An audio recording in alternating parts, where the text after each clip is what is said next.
Lukas and Stephan from XK.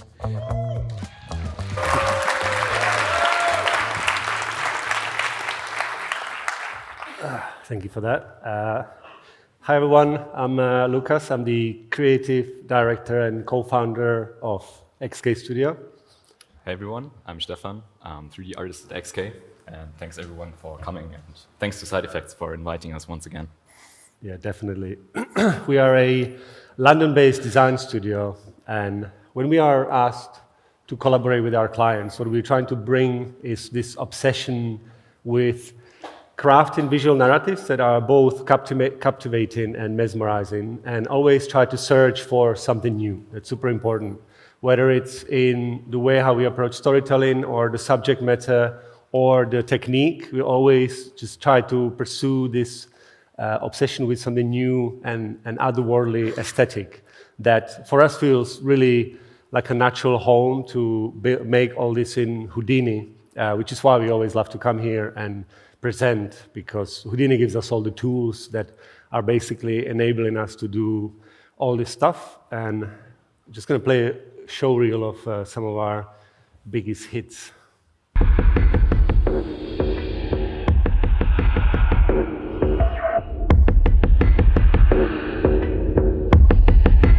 I don't want to be that way.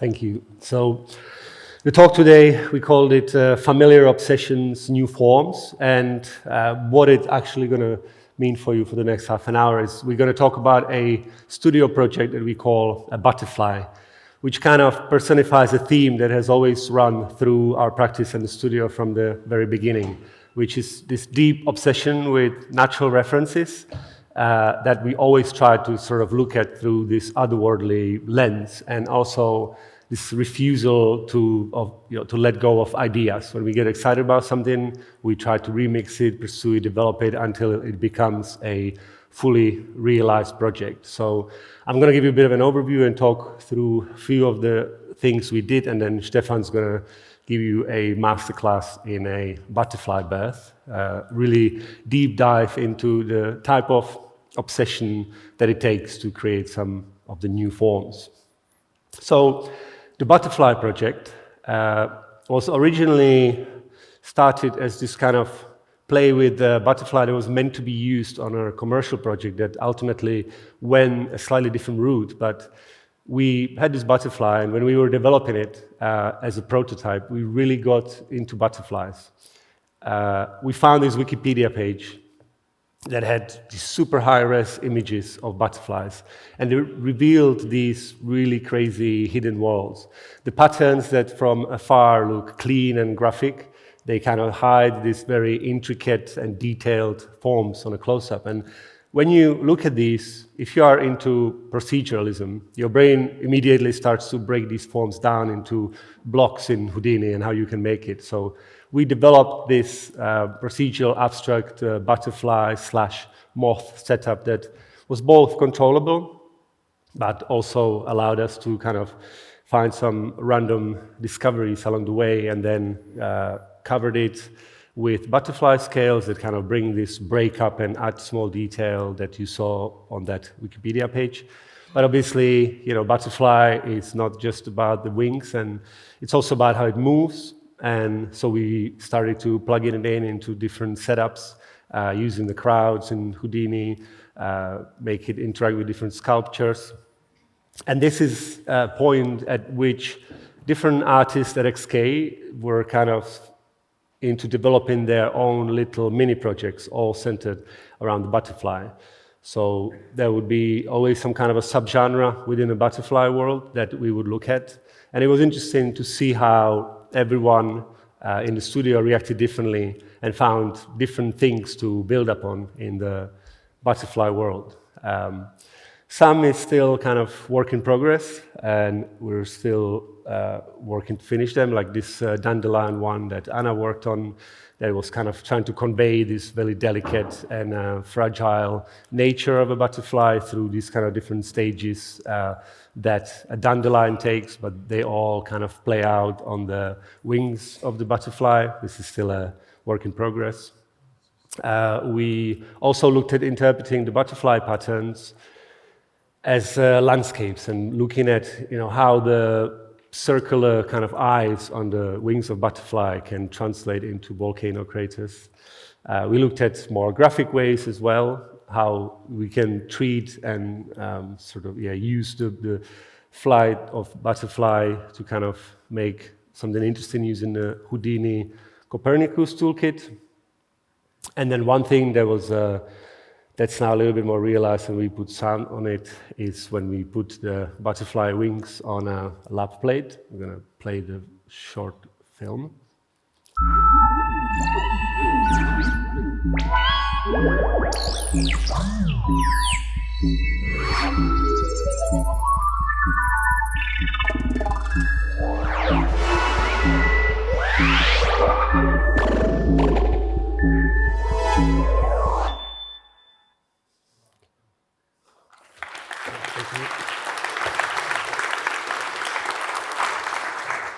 So if you watched the TV show called Dexter, you will know what this frame is all about.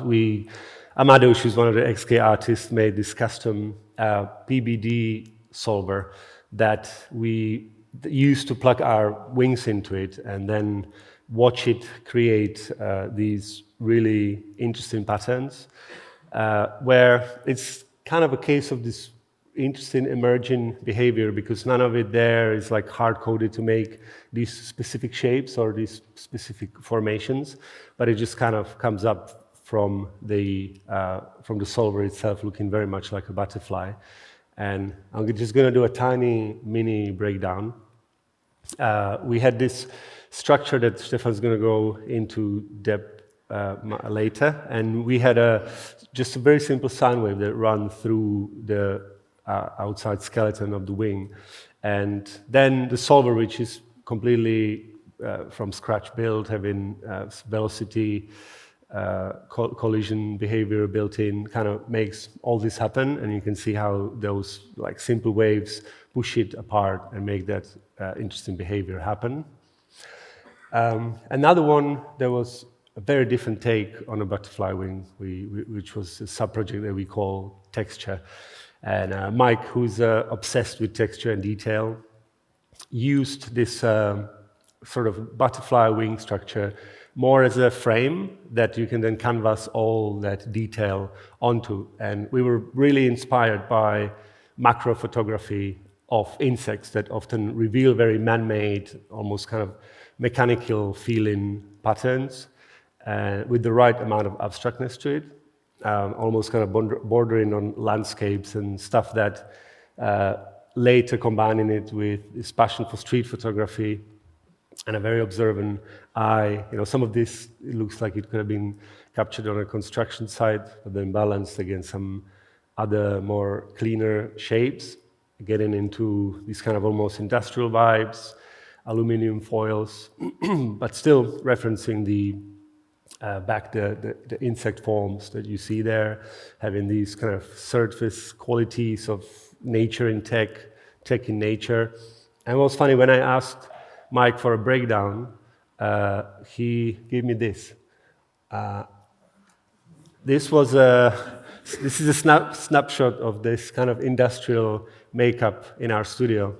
And it comes from this very sort of interesting creative technique, which I encourage everybody to try, of just like taking a photo somewhere when you're out and about in your day, and then trying to bring that and translate it into an image that you make. Like you can see some crumpled shapes apply them there. You know, you might have some color distribution of just something that you see out in the street and use that as a inspiration for a graphic layout, which is all like a very good starting point that you can then try to sort of use to inject some interesting qualities into your work.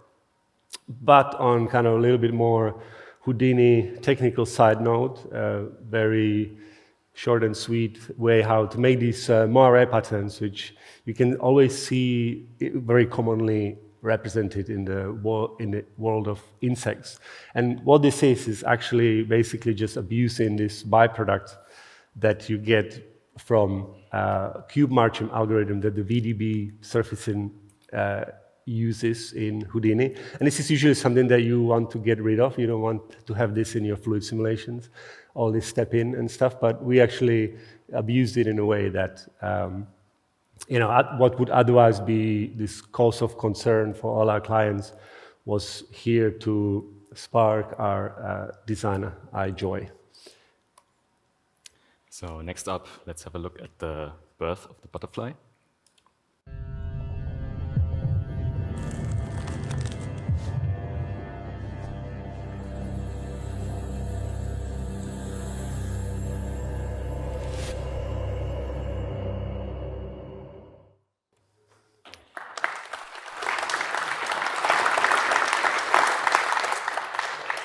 Thank you. When we were looking for inspiration for these butterfly R&Ds, we came across different time-lapse videos of hatching cicadas that had something really weird but beautiful about them. So that seemed like a cool idea to explore further with the butterfly. Initially, it seemed like a bit of a daunting task with so many different elements and simulations that need to work together. But we quickly realized that it's just two primary states. Basically, the normal butterfly with open wings and the butterfly inside the cocoon with curled up wings. So when you figure out how to make those states and somehow find a way to blend between them, you already have 80% of this effect. We noticed as well that the butterfly conceptually is quite similar to a flower, which we made a lot of in the past. This one just has additional legs. But a lot of the techniques for flowers can be carried over here. So let's have a look at the setup. It evolved into this somewhat complex node tree, but the way we approached it was really trying to get a super rough block out first, and then gradually refining each section one at a time, layering in more and more detail. For the skeleton of the wing, we are starting with this procedural setup of fanned-out curves. This gives you quite a lot of options to tweak the shape with ramps and sliders to really dial in the specific wing shape that you want. You can then take these individual lines and fuse the points together with quite a high threshold. This creates these in-between connections, and if you smooth it out, you get this kind of typical insect wing pattern. We are then skinning the curves into a connected polygon mesh, subdivide and smooth the whole thing to kind of generate this outline, which is then combined with the other lines and also extruded, so we can use it to cut away any overlapping parts of the skeleton and make it fit inside of the wing silhouette. When we have the skeleton, we can polyfill the shape to get a connected geometry for the wing. Parts of the geo are then fused to the original curves to get a nicer topology that flows along the cells. Each cell then also gets a different ID attribute, which is quite handy later for texturing. And we set up a few different attributes on the wing, which can be used later also for texturing or for simulation. To make the shape feel more natural, we use some Vellum to emphasize the individual cells, using some of the attributes from before to grow or shrink different parts of the topology. There's also a second sim with some more rest length growth and a bit of wind to make the outer edge a bit more curly and give the wing a more organic look. For the actual birth animation, we first need to fold up the butterfly into the cocoon position. We start with this butterfly model, which already came rigged, so it was quite straightforward using KinFX to fold in the arms and legs and get to this kind of state. The antennas were isolated from the rest, and each one was fused into a curve, which you can then rig or simulate with Vellum hair In that case, we used a Vellum brush to kind of hand sculpt the curves around the body and have really precise control of where we want them to go. Actually looking at real CT scans of butterfly cocoons as a reference to make sure that they are in a somewhat plausible position, and then deforming the original antenna geo by it. When we have this folded state of the body, we can VDB merge it into one connected low-resolution geo and smooth or simplify the shape a bit to get a basic collider. We also take the initial wings that we made before and tweak their shape and also simplify them down in preparation for wrapping them around the body. The folding of the wings is done with a Vellum cloth sim, using the usual tricks of changing rest length and a few pop forces to kind of guide everything into place, quite similar to how you would make a flower. It took a bit of fiddling around to get them folding in nicely, but what really helped was to focus on one wing at a time, and then making sure to have individual forces and guides for left, right, front, and back wing.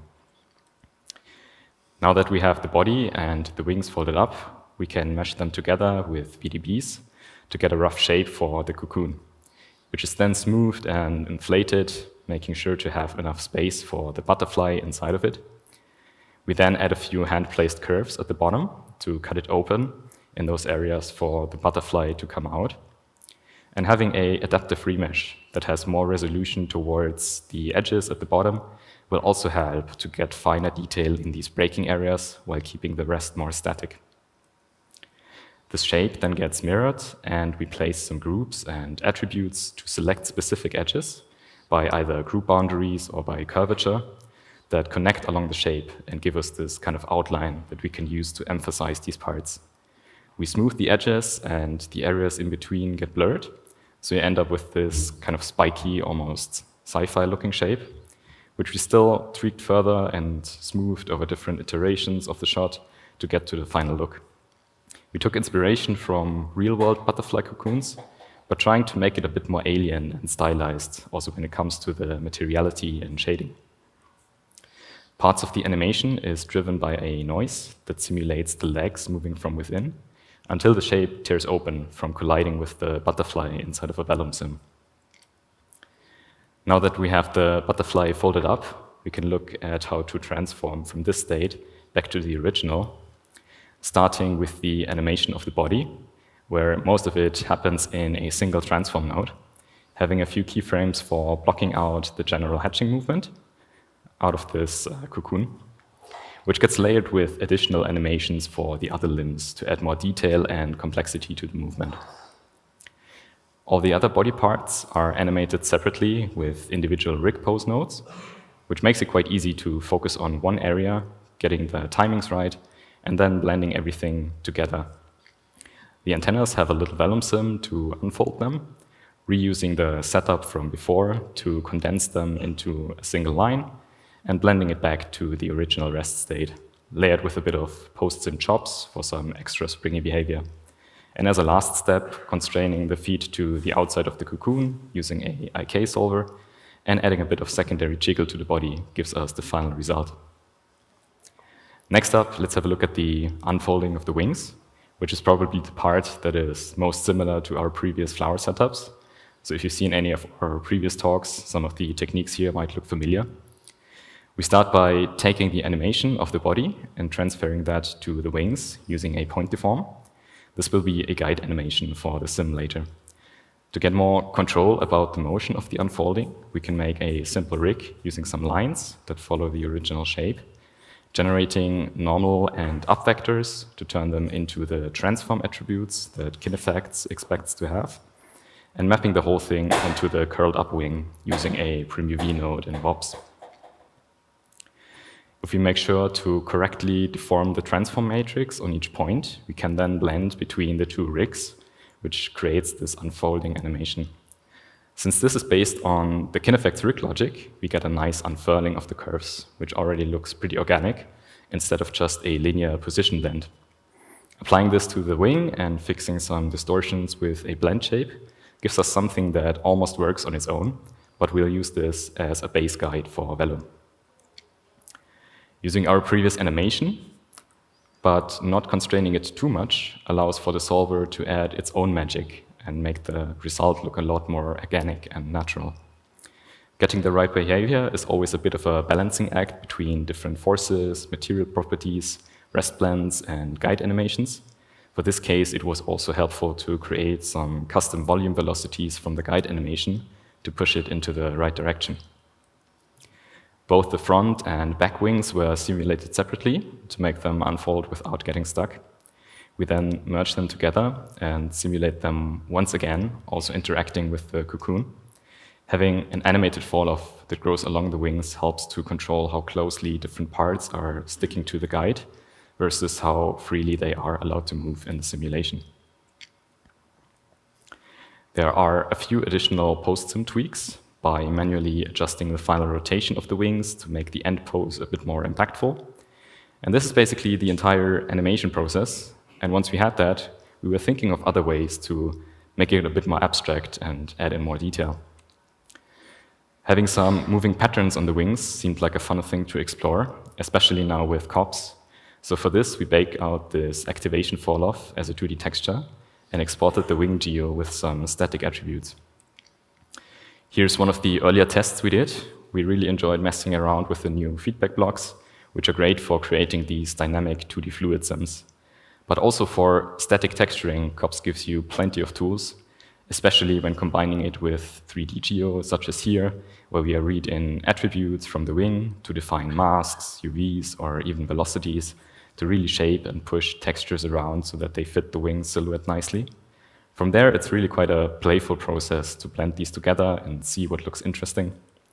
Layering noises, edge detections, distortions, and so on. But in the end, we wanted to keep the initial texture a bit more simple and add the detail and interest through the motion of the fluid simulation. Here's another version of a more custom fluid effect. This one modifies the speed and stickiness of the fluid based on the cell pattern. So you get this distribution of fluid that is trying to swirl around the cells in the wing. The main force that is driving it is this animated fall-off that we baked out from the wing. And that gets fed into a project non-divergent node, which creates these swirling velocities, which are typical for fluid dynamics. Another trick is sharpening the texture, which results in these almost reaction diffusion-like patterns in some areas. For the actual version that we used in the final animation, the setup was a bit more art-directable.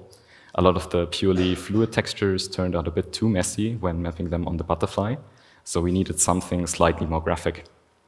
But the ideas were still quite similar to the earlier tests, fetching attributes from the wing to generate different masks and patterns, and using the individual IDs for each cell, in this case to manually place circular gradients on the wing, mimicking the look of real butterfly wings.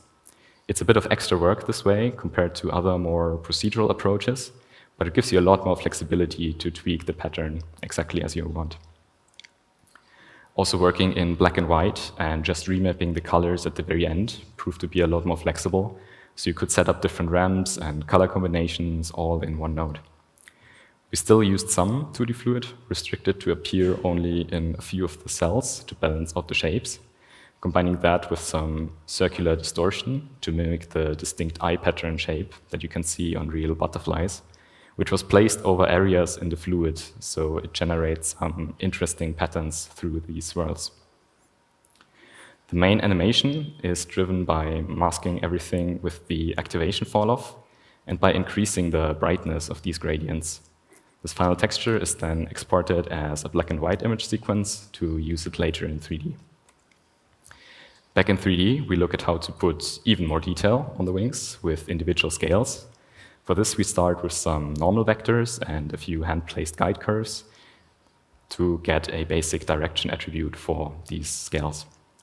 We then scatter points on the wing, varying the density and p-scale by how close it is to the skeleton, and then map the texture on that we made with COPS.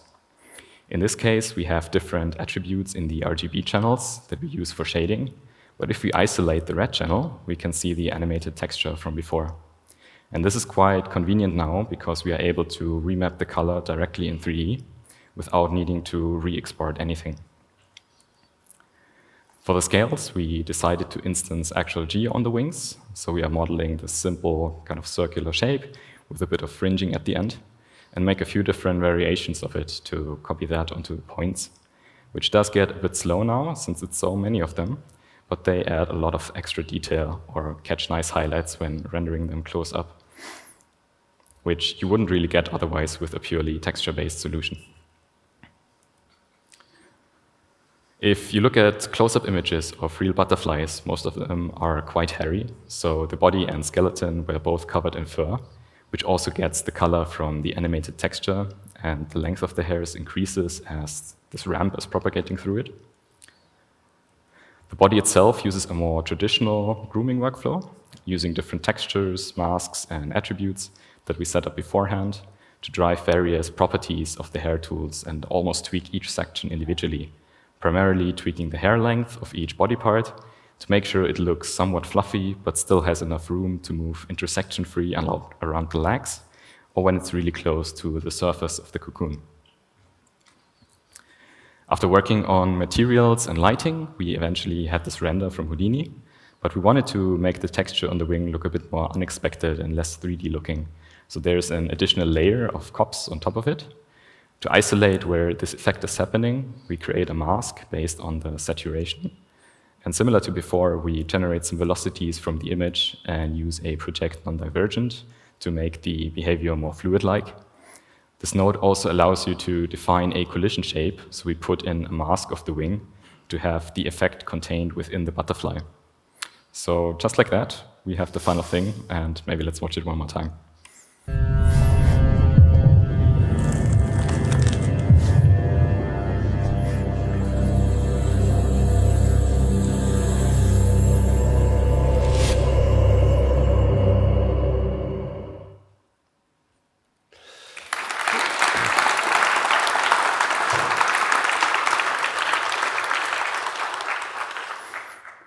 Now let's watch the butterfly fly.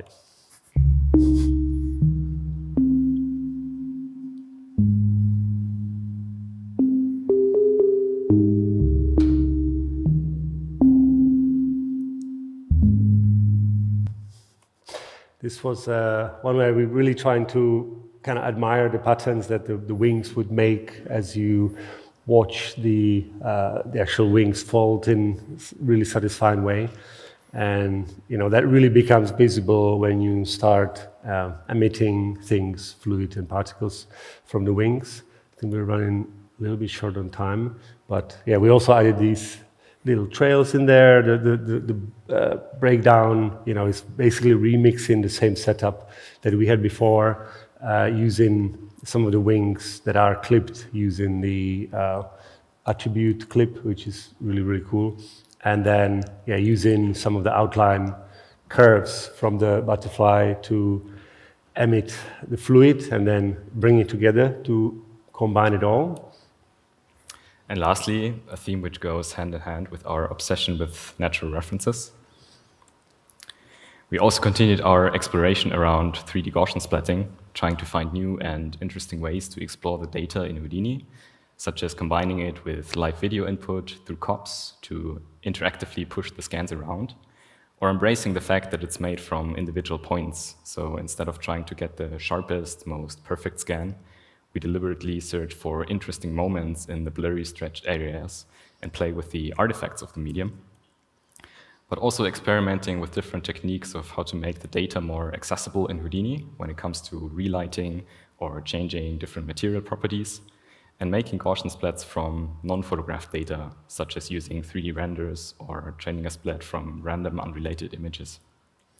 One thing that we found quite fascinating is to combine it with AI for generating artificial training data. So you start with a real photo of something and kind of let the algorithm imagine a camera move around it, which obviously makes a lot of wrong assumptions about how the scene looks from different angles. And the longer the video is, the more it will kind of drift away from reality. But it can produce some really fun and unexpected results sometimes. But we didn't want to stop there, so trying to push it further with COPs, taking depth data from the scene, remapping it to drive distortions and color shifts, and really pushing it into this kind of glitchy machine processed aesthetic. Something else we experimented with, which we also used in the titles for the presentation, is this kind of 2D falling sand simulation, which you could probably vibe code inside of a single OpenCL node, but it's nice that Houdini gives you all the necessary low-level tools to build the logic from scratch. And it felt like a nice contrast combining that with the AI splats to have something more kind of handmade. And I think we're running quite short on time, so let's just watch the thing.